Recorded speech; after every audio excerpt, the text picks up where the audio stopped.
Assalamualaikum warahmatullahi wabarakatuh. Apa kabar hari ini? Semoga semua dalam keadaan sehat walafiat. Amin.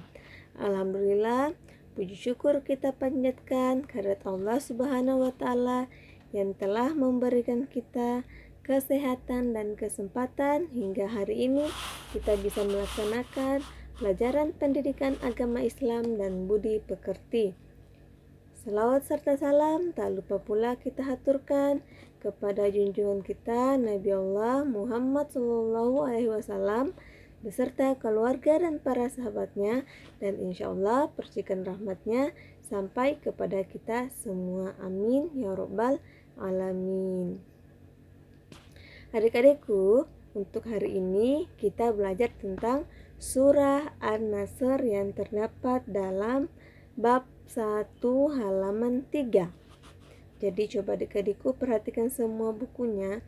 Akan tetapi sebelum kita belajar, alangkah lebih baiknya kita berdoa. Mari kita sama-sama membaca doa belajar. Bismillahirrahmanirrahim. Robbi zidni ilman warzuqni fahman. Amin. Jadi perhatikan, dalam surah An-Nasr terdapat 3 ayat, dan dimana arti surah An-Nasr adalah pertolongan. Dan dalam Al-Quran, surah An-Nasr merupakan urutan surah yang ke-10. Dan surah An-Nasr juga termasuk golongan surah Madaniyah.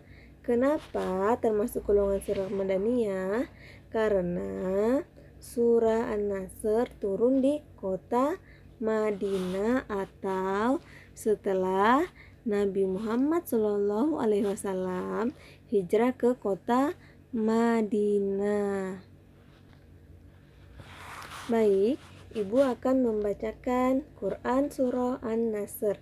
Didengar baik-baik ya. Bismillahirrahmanirrahim. Isa ja'a nasrullahi wal fath wa ra'aitan nasa yadkhuluna fi dinillahi afwaja fasabbih bihamdi rabbika wastaghfir innahu kana tawwaba,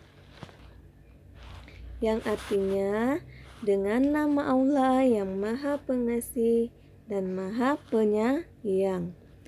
Apabila telah datang pertolongan Allah dan kemenangan, dan engkau melihat manusia berbondong-bondong masuk agama Allah, maka bertasbihlah dengan memuji Tuhanmu dan mohonlah ampunan kepadanya, sungguh Dia Maha Penerima Tobat. Jadi perhatikan adik-adikku di halaman 4. Yang pertama adalah nomor 1, ayo berlatih. Susunlah kalimat-kalimat surah An-Nasr berikut sehingga menjadi teratur. Tulis nomor secara beraturan. Ibu kasih contoh ya. Misalnya, apa kata pertama dari surah An-Nasr, yaitu iza ja. Berarti di sini perhatikan halaman 4 ada tulis iza. Di bawah iza ada titik-titik. Misalnya kata iza adalah urutan yang pertama, maka di titik-titik situ, di titik-titik ini ditulis angka 1. Begitupun seterusnya sampai habis, disusun mulai dari angka 1 sampai angka selesai, yaitu tawwaba. Semoga adik-adikku semua bisa paham ya.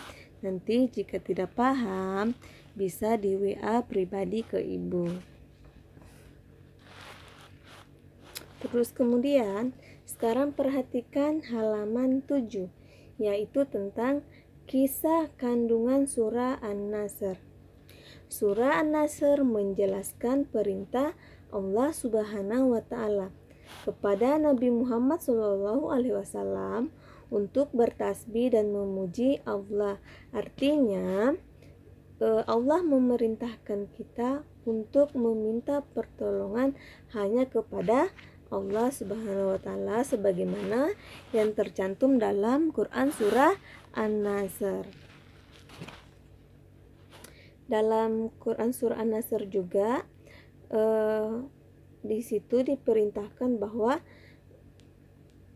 kita diperintahkan bahwa untuk selalu meminta pertolongan untuk diri kita sendiri beserta untuk orang lain ataupun orang terdekat kita, sebagaimana yang dikerjakan oleh Nabi Muhammad SAW meminta ampunan kepada Allah untuk dirinya dan untuk orang-orang beriman atau umat Nabi Muhammad SAW.